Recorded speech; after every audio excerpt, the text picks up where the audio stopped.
Preparing my paper for printing. Now, we're going to be using a large sheet of paper for this seamless linoleum print.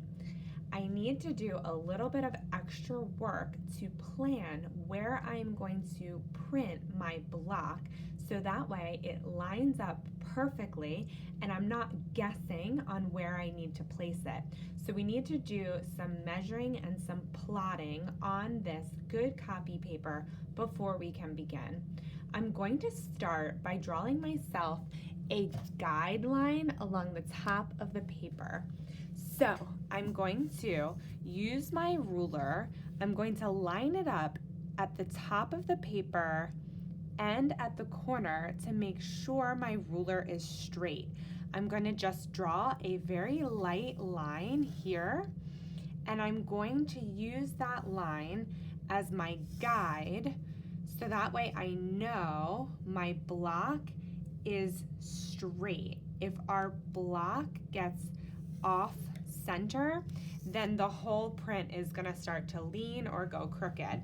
So I'm going to now take my linoleum block and I'm going to place it right on that line. So I'm going to peek and check to make sure I'm lined up perfectly. And I'm going to start in the upper left corner and I'm going to carefully and lightly trace the other three sides. Now I'm going to simply slide it over, line it up with this side and that top guideline, and I'm going to trace these two sides. Now I've got one more in this row.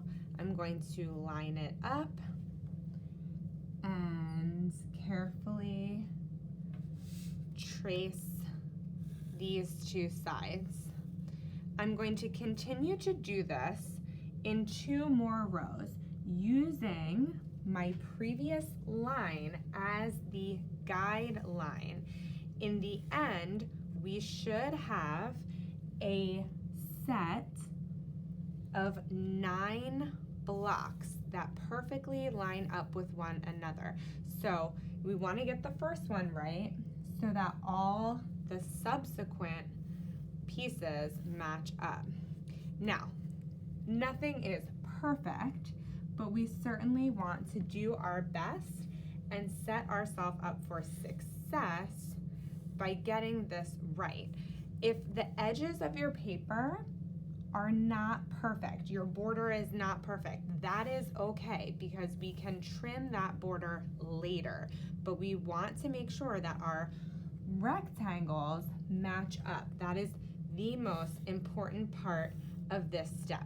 So now I have a grid that I've created so I can print each one of my blocks in each one of these boxes to create my seamless pattern.